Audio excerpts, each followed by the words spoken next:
കൊല്ലം Kavanad sanitary കടയിൽ തീപിടുത്തം. രാവിലെ 10:30-ക്കാണ് അപകടമുണ്ടായത്. 10-ലധികം ഫയർഫോഴ്സ് യൂണിറ്റുകളെത്തി തീ അണച്ചു. അപകട കാരണം ഇതുവരെ വ്യക്തമായിട്ടില്ല.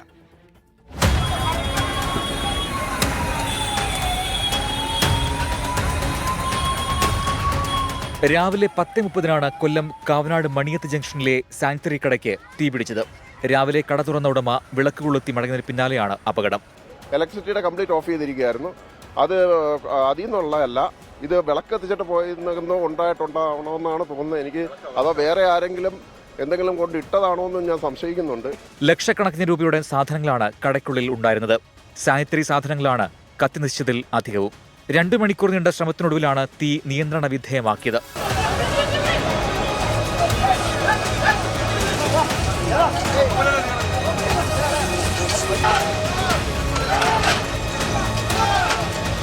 ജില്ലയുടെ വിവിധ ഭാഗങ്ങളിൽ നിന്നായി 10-ലധികം ഫയർഫോഴ്സ് യൂണിറ്റുകളെത്തിയാണ് തീയണച്ചത്. തീപിടുത്തത്തിന്റെ കാരണം വ്യക്തമായിട്ടില്ല. 24 കൊല്ലം.